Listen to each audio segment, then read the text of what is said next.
our behavior is much more determined by skill than it is by will. And another way of saying that is people who struggle to manage their behavior, they don't lack the will to manage their behavior. What they struggle with are the skills that are needed to do so.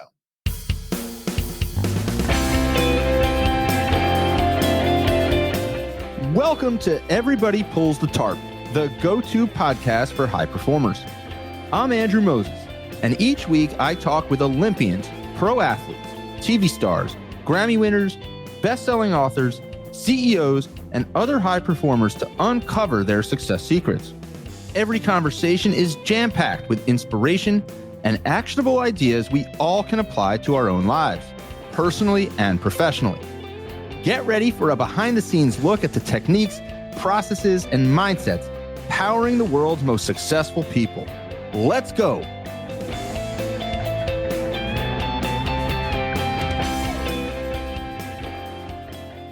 Hi, everyone, and welcome back to Everybody Pulls the Tarp. This week, my guest is world-renowned psychologist, Dr. Stuart Ablon. Dr. Ablon is one of the world's most trusted experts on how to understand and change behavior. He is an associate professor and Thomas G. Stenberg Endowed Chair at Harvard Medical School. Dr. Ablon is also the founding director of Think Kids at Massachusetts General Hospital, and he has dedicated his career to transforming the way we understand and respond to concerning behavior, while building the skills needed to protect mental health. He is the author of 4 books, including Changeable, which was handpicked by Malcolm Gladwell, Adam Grant, Dan Pink, and Susan Cain for their Next Big Idea Club. As you will hear, Dr. Ablon's frameworks are steeped in decades of research and clinical experience, and they can be applied in the home, the classroom, the boardroom, and beyond. The ideas he shares will reshape how you think about dealing with challenging people, navigating difficult situations, and managing conflict in day-to-day life. I hope you take away as much from this one as I have. Oh, and one more thing. This podcast is presented solely for educational and entertainment purposes. It is not intended to be a substitute for the advice of a physician, psychotherapist, or other qualified professional. So, let's pull the tarp and get straight to Dr. Stuart Ablon. Dr. Ablon, it is so great to have you. Where I want to begin, you are an expert in helping people change concerning behaviors, and you have spent more than 30 years doing clinical work in this space. So I'm curious, let's just begin with, what is the biggest misunderstanding or misconception that people have when it comes to human behavior? Well, first of all, great to be here. Thanks for having me. I appreciate it. Looking forward to the discussion. The biggest misconception is an easy one. Most people believe that behavior is all about motivation, and that as long as somebody's motivated to sort of behave in a certain way in the world, they will. And that's actually not true, particularly when it comes to sort of how able we humans are to manage or control our behavior, to behave in ways that are sort of considered socially appropriate. Our behavior is much more determined by skill than it is by will. And another way of saying that is people who struggle to manage their behavior, they don't lack the will to manage their behavior. What they struggle with are the skills that are needed to do so. Why do we have that misconception, and why has it been that way for so long? It's been that way for so long because conventional wisdom dies hard. It takes a long time until stuff is disproven that we then eventually come on to new ideas. And the idea that behavior is just about motivation, that's been disproven for a long time. And there's like 40 years of research that shows that. But it just takes us a while to shed old ideas like that. And to be honest, I think the other reason is when somebody has a hard time controlling their behavior, it's frustrating to be around them. And it annoys us. It pisses us off. It gets in the way of what we want to accomplish. And we get aggravated. And when we get aggravated, we're mad at people and we just assume they aren't trying hard enough. And sort of maintaining the mindset that actually maybe they are trying hard, but this is a struggle for them, that requires a more sort of nuanced, compassionate, accurate view, which is the kind of stuff that you rely on the smart part of your brain the prefrontal cortex to do for you. And when you're pissed off about something, you don't really have access to that part of the brain. So what you said, it's not about motivation, because most people have the motivation to do well. It's about the skills. So what are the most common skills that people are lacking when it comes to being able to change behavior for the better, overcome concerning issues?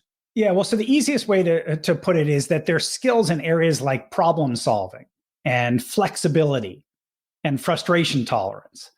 And most people, whether you have kids or just know any kids in your life, most people are familiar with what we call the terrible twos. And the reason we call it the terrible twos is not because they're terrible kids, it's because they're terrible at that stuff I just mentioned. They're not very Problem good at solving, frustration tolerance, and flexibility. And flexibility. 2-year-olds are horribly inflexible. They have very limited problem solving skills. They don't tolerate frustration well, which is why they behave poorly.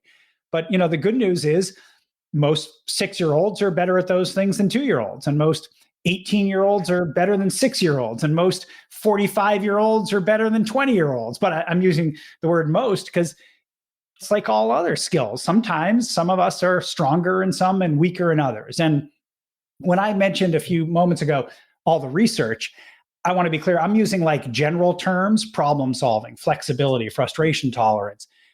But I could be a lot more specific in terms of the types of skills we're talking about, because really they're what we call neurocognitive skills. They're thinking skills. So paint for listeners a picture of when we're having this clash where there's somebody's exhibiting behavior that's problematic, and the other person who's trying to kind of solve this issue, for lack of a better term, believes that it's a lack of motivation as opposed to a lack of skill. What does that look like? Well, paint that scene for us. Well, what it looks like is, first of all, if that person that you're having a problem with, if you hold any power over that person, if there's a power differential and you are in the more powerful position, generally when we assume this person's just not trying hard enough to behave well, what we do is we respond by trying to impose our will and basically try to make them do what we want them to do, and make it clear that there'll be consequences if they don't. And on the other hand, if they do what we want them to do, it'll work out better for them. So, that's if there's a power differential in place and you're on the more powerful end of it. If it's what we call sort of a power neutral interaction, maybe it's with a colleague at work, maybe it's your partner or your spouse, maybe it's your relative, and nobody holds more power than the other, we still try to impose our will. We just sort of try to do it, generally speaking, in a sort of nicer or more subtle way by convincing somebody that we're right and they're wrong. So in what context then, I mean, is the carrot and the stick, is that all out the window? I mean, I've got young kids. Can you incentivize that? I mean, assuming that, like you said, most kids are motivated to do good.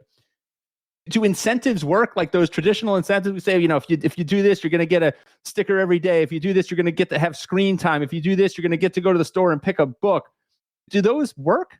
Yeah. So just to be clear, because sometimes people think that I'm suggesting you should never use an incentive or a consequence and things like that. No, that's not true. Incentives and consequences are fine for things they're good at. It's just the problem is we use them for all kinds of things they're not so good at. And then we're surprised when they don't work and they cause all kinds of problems. So again, there's like decades of research on this, and incentives, consequences, things like that. They're good at teaching people what you want them to do and not do. And they're good at supplying external motivation. So if your kid or anybody else isn't doing what you want them to do, and it's just because they're either confused about what you want them to do or just aren't trying hard enough, it'll work. However, if there's anything else getting in the way, like they're not very good at the skills required to meet your expectations, it's not going to work.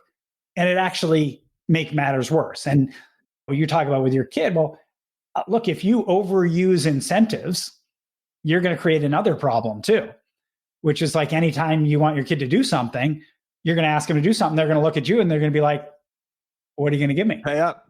Yeah. Right? Which is going to piss you off because you're going to feel like you're being held hostage. But then you're going to have to remind yourself, where did your kid get that problem solving strategy in the first place? We taught it to him. We've been saying, hey, if you do this, you get this. We shouldn't be surprised when it's a case of you reap what you sow, when they look back at us and they're like, oh, you want me to do something? What are you going to give me? We talk a lot with our kids about the idea of we call them natural consequences. And you tell me if we're on the right track here as parents or not. But when we talk about consequences, we try when we're thinking level-headed and cool-headed to try and help the kids understand what a natural consequence is. If you don't get ready on time, you're going to miss that activity. Or if you don't get in the shower in time and your bedtime comes, you're not going to have as much time to read as you would like, because our kids enjoy reading before bed. We try and paint the picture of these are natural consequences from your behavior as opposed to necessarily all these artificial consequences. Yes. But talk to me about consequences. I mean, so there's use cases for incentives, as you just outlined. What about consequences? How should we be thinking about consequences? Yeah, well, just to be clear, rewards and consequences, incentives and consequences, they're flip sides of the same coin. Okay, so let's not confuse ourselves here. I mean, for instance, offering incentives, well, if somebody doesn't earn those incentives, where I come from, I call that a consequence. That's right? A consequence. So there are the flip sides of the same coin. But natural consequences are great. And by the way, if they're truly natural consequences, it's not up to you to engineer them in the first place. They occur naturally, so you don't have to worry about them. And if all that's getting in somebody's way is motivation, a natural consequence that's important to them will change their behavior. But again, natural consequences also don't teach skills. So if somebody struggles with problem solving, flexibility, frustration tolerance skills, having natural consequences is not going to fix the problem. And let me give you an example. One set of skills that one needs to behave well in the world are what we call social thinking skills. Social skills. If somebody has poor social thinking skills, one of the natural consequences of that is they're not going to have any friends. I've yet to see in my career not having friends dramatically improve somebody's social skills. In other words, where they're like, oh, wow, I don't have any friends. It must be because I don't do this and that well. Well, all of a sudden now I'm just going to get better at those things. No, consequences, natural or artificial, don't build skills. So how do we determine if you said before, if it's a lack of motivation, that's one thing. More often than not, it's a lack of the appropriate skills or the maturity of the skills. Yeah. How do you begin to determine the difference? Whether or not you're dealing with an issue where there's lack of motivation or there's a lack of skill. And maybe that's the $1 million question that if somebody could figure out. It's a great question, but I have a very pragmatic answer to it, which is, first of all, I don't trust us to answer that question accurately, because most of the time we're trying to answer, is this skill or is this will? We're aggravated with somebody's behavior. We are not in an objective place to make a good decision. But more importantly, on a practical basis, I tell people it's always safer to assume it's a lack of skill and act that way than a lack of will. Because if you're wrong and it's not skill, it's will, you haven't lost a lot. Whereas if you're wrong in the other direction, if you assume this person just isn't trying hard enough to behave well, but actually it's a lack of skill, that's where you can cause real damage to a relationship and to somebody's self-esteem. And how quickly can that damage accumulate?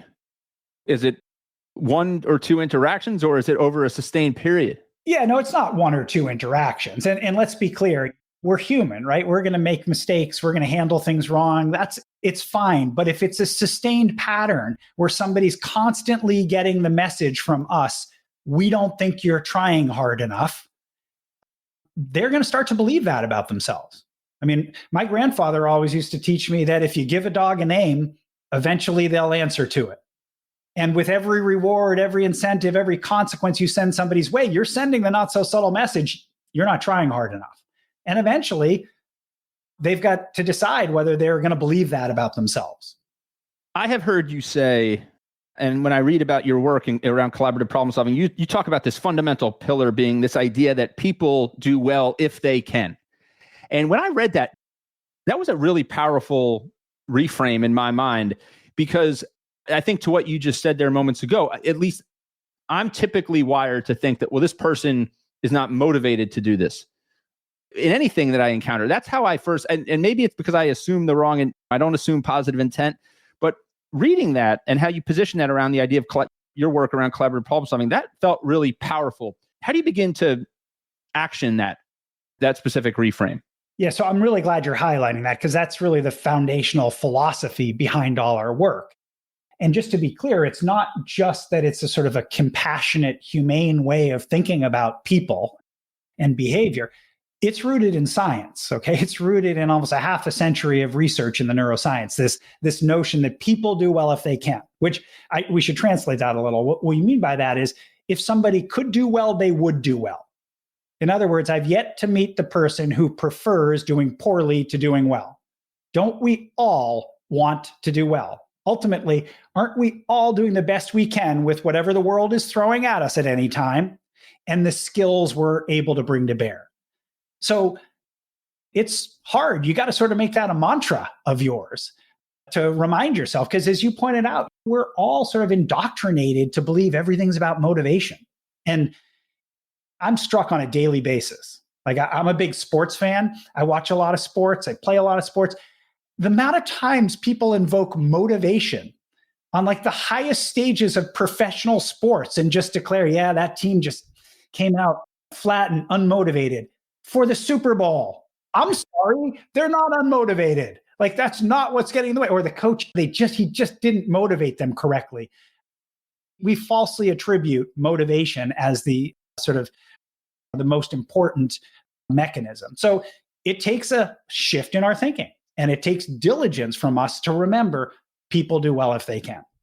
So I have had conversations on this podcast with over 200 Olympians, professional athletes, TV stars, Grammy winners, best-selling authors, CEOs, other high performers.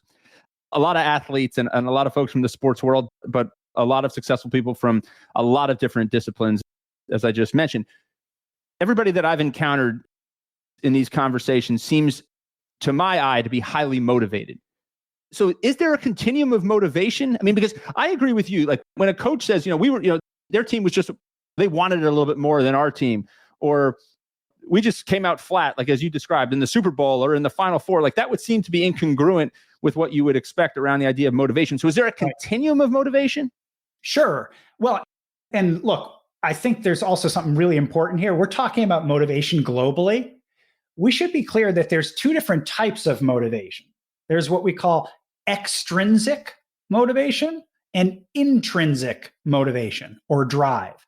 And we tend to focus way too much on the importance of extrinsic motivators, what you're going to get if you achieve something. What really drives greatness is intrinsic motivation, people being internally driven. And again, there's all this research. There's a whole field called self-determination theory that has studied what makes for internal drive, like what facilitates sustained intrinsic drive. And you know what? It's going to surprise you what does that. It's having three basic psychological needs met. And those are mastery, autonomy, and connectedness. In other words, feeling good at something, feeling like you are really competent, you have a sense of mastery, but also feeling a sense of independence and autonomy as you pursue your goals, and connectedness, relatedness, feeling connected to people on your team, people in your life, or to a cause, to a purpose, to a mission. So people who are really internally driven, they feel good at stuff, they feel like they've got autonomy, and they feel really connected to people or important purpose in their life. All right, everyone. We'll get back to the conversation momentarily. But first, I want to tell you about my free weekly email newsletter, Tarp Pullers. Each week, I share an uplifting and inspirational tarp pulling story that is sure to brighten your day. And I also highlight some of the most powerful ideas I've learned on my journey talking to 200 and counting of the world's top performers. The newsletter is short, concise, and a reader recently told me this. She said it makes her day every time it hits her inbox. Go to everybodypullsthetarp.com/newsletter to sign up today. And the last thing I'll say about that is all those super successful people across different fields that you're talking about, they have something else in common. They have really good skills in the areas that their particular profession requires. Those three elements that you talked about as so critical to intrinsic motivation. For somebody listening who doesn't feel like they've got all those boxes checked in a particular domain, how do you cultivate yes, those three areas? Yeah, people often say, like, is there a way to foster intrinsic drive in another person, or can somebody foster intrinsic drive for themselves? And the answer is yes, you really can if you pay attention to those three things. So let's break them down. Mastery, it's a sense of competence, of being good at something. Well, how do you get good at something? You practice it a lot, right? I mean, I remember the first time I started doing public speaking and training, I was like frightened and nervous and not very good, honestly. And I had to stick exactly to the script that I'd promised in my head. And I got better over time, but it wasn't an accident. I got better by practicing, by doing it a lot. The second one, autonomy or independence. You need to make some choices in your life that allow you some degrees of freedom to say what you're going to do and how you're going to do it. Because if you're always sort of feeling a sense of control, like you're being controlled, that's going to eat away at your internal drive. And then the last one is connectedness. And as I said, it's being connected to people or to purpose. And again, that's something where you need to say to yourself, okay, am I investing in the relationships around me? Am I surrounding myself with people that I really care about and that I feel a good connection with? And if not, do I at least feel a connection to some purpose in mind, that I feel a passion for that purpose? Because if I don't, it's going to be hard to sustain any drive. And by the way, I think this is why if you talk to somebody who doesn't like their job, this is why they don't like their job. They feel not so good at it, controlled, and disconnected from the people or the mission. Dr. Ablon, I'm curious. There are a lot of through lines that I've uncovered in these 200 plus conversations with many of the world's top performers from all these different disciplines from all over the world. There's a lot of similarities and a lot of differences. And some of the through lines, one is this idea of resilience. Mm-hmm. They all point to tons of failures or perceived failures. They all talk about this ability of getting knocked down and getting back up, that people looking from afar might think that it was easy or they had the stroke of luck, but it was none of those things. Is resilience something that we are born with? Is resilience something that we can cultivate? Talk about that for a moment. Yeah, that's a great question. And look, people often ask me things like resilience, is it nature or is it nurture, which is what you're asking. And I would say the definitive answer there is yes. It's probably both nature and nurture. And some of the neuropsychological wiring that you come out with is going to determine how resilient you are in the beginning. But you can also build resiliency. Now, you got to break that term down, though, because when you start to break it down, what you realize is resilience is made up of a whole bunch of skills. I mean, some of the skills we've talked about before, a lot of resilience are things like flexibility, frustration tolerance. You got it. Problem because solving. Failure is going to require all of those things from you. And one of the things we don't often sort of recognize enough is whenever you're talking about building skills, what that means is you're talking about like changing the brain in essence. And changing the brain doesn't happen without discomfort or stress.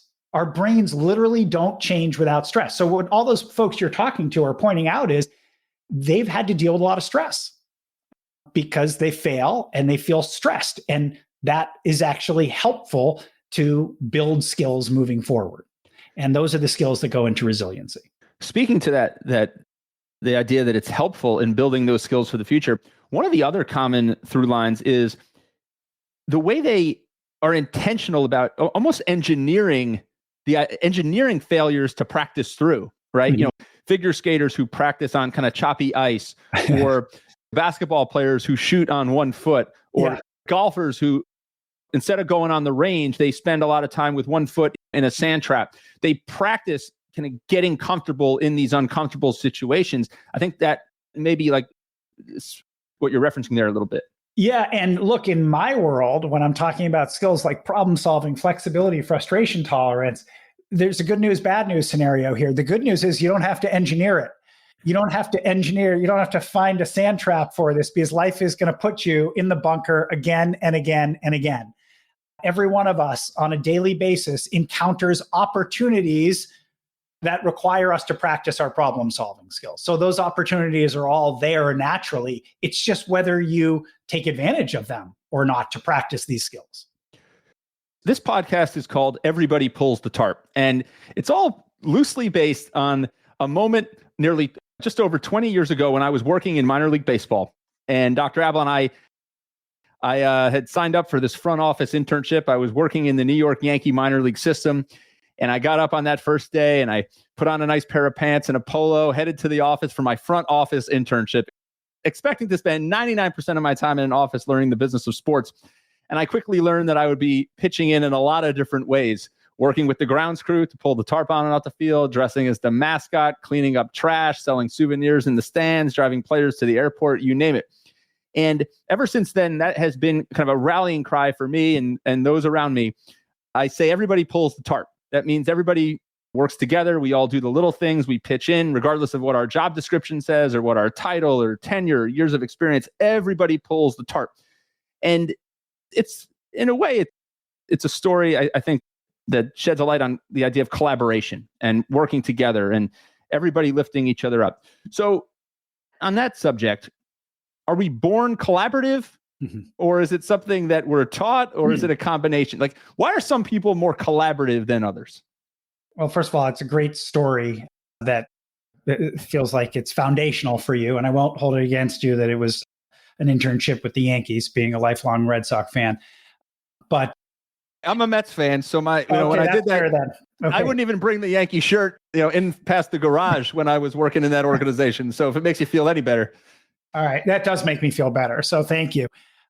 But no, look, I don't think we are born collaborators. I think we're taught how to collaborate. And if I'm being really honest, I think we do a bad job of teaching kids to be good collaborators, because parents, teachers, we hold power over kids. And if kids have decent skills, we're able to impose our will right and left to make kids do what we want them to do.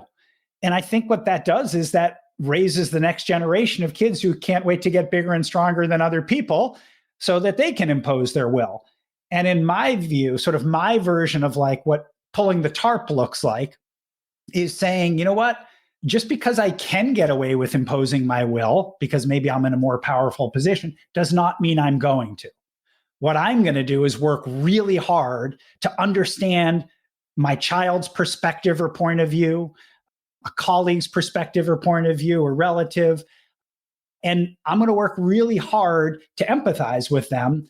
And once I understand where they're coming from, help them understand where I'm coming from and try to collaborate on some mutually satisfactory solutions. I might be able to get away with doing it so that it works out well for me and not them, but I'm not going to do that. I'm going to actually try to work on solutions that are mutually satisfactory and realistic. I have this other idea that I share often. I say that, and maybe I haven't done a lot of research to back this up, but this is the premise of the idea. I say that you can find out 99% of what you need to know about a person's character based on 3 tests. 1, do they clean up after themselves if they make a mess at the Starbucks condiments counter? 2, do they put their shopping cart back in the shopping cart rack if they're physically able? And 3, how do they treat service workers, like a waitress or a waiter who's serving them? Do they treat them with respect? Do they address them by name? These seem like 3 simple things, which should be like pretty easy for everybody to do. Yes. But so few do it in my mind. And I guess I'm what is it? Does it go back to that we're taught that this perceived power imbalance is something that we should continuously exploit? Like, why can't people do those 3 very simple things to me, which are so indicative of how you operate as a person? Well, let me tell you, I love those tests. Those are each things that when they don't happen, drive me crazy. And I have to remind myself that if somebody has all the skills necessary to do all of those things while presumably managing a bunch of other things at the same time, then it's just their decision about whether that's important to them or not, and that reflects on their character. But believe it or not, even returning the shopping cart requires skills. Cleaning up at the coffee station after yourself at Starbucks requires some skills. They may be organizational skills, planning skills, working memory, attention, things like that.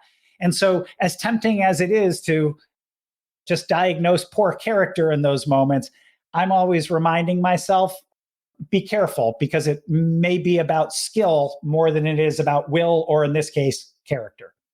Dr. Ablon, just to continue on, this idea of kindness and empathy is another theme. I mean, in a lot of my conversations, in particular with business leaders and CEOs, this idea that empathy is becoming more and more important in their minds to their success as leaders.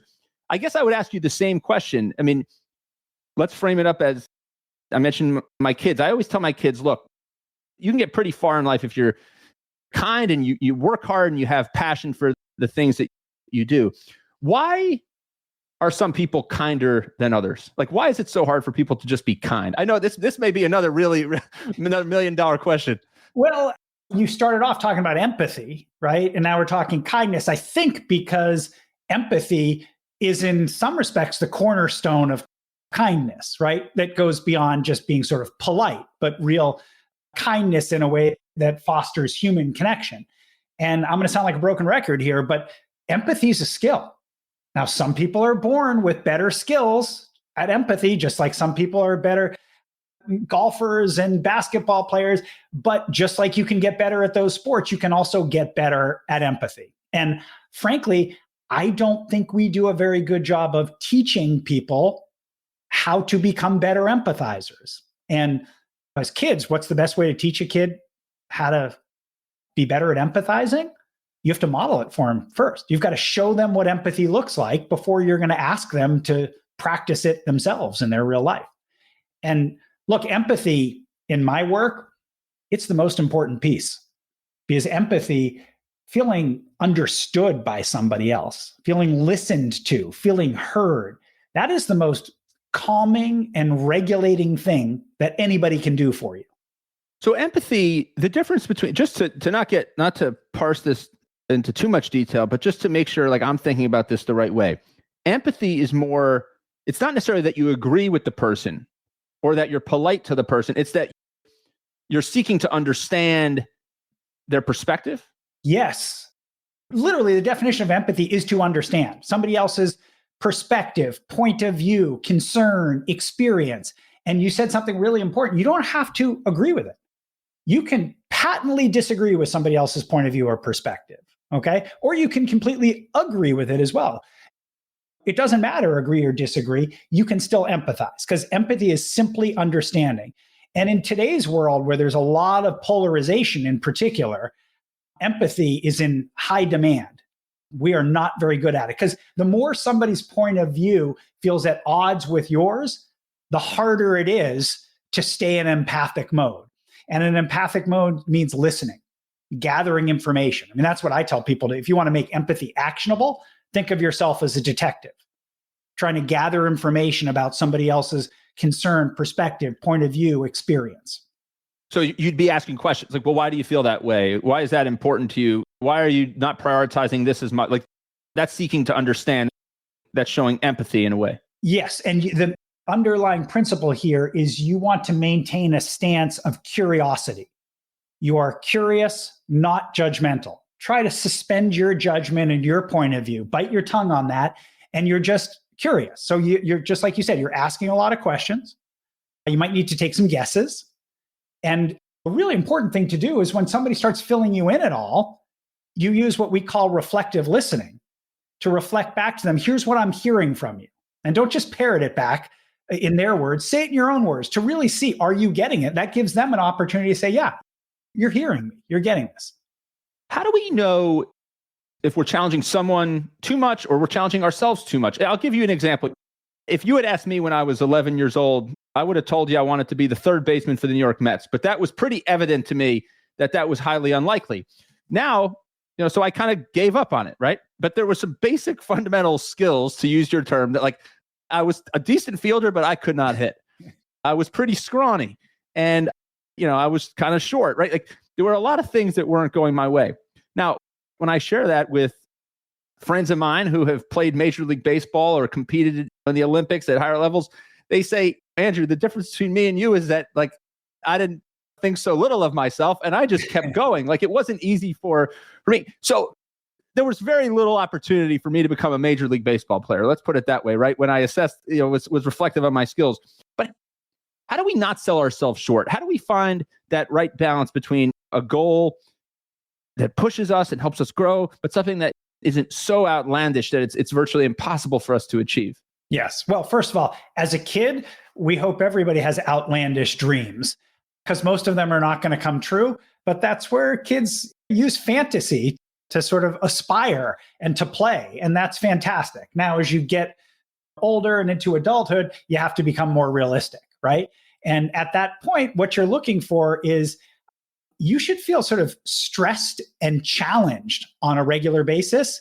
But if all you're experiencing is constant failure, that says to me there's a gap between the expectations you're pursuing and the skills you've got. And you can build skills, but there's no magic, right? You're not going to like close some huge developmental gap very quickly. So you have to pay attention to how much of a gap is there between the expectations I have for myself and what I'm able to pull off on a regular basis. Well, I think a lot of it also, I was just looking down at my notes. I mean, again, this idea of frustration tolerance, how much frustration how skilled are you, to use that again, how skilled are you are at tolerating frustration? I think that can drive a lot of our success or failure in a situation, right? I mean, you think about, let's go back to the baseball analogy, right? The best hitters fail 7 out of 10 times, right, by baseball standards. People in sales, they just constantly get doors slammed in their face.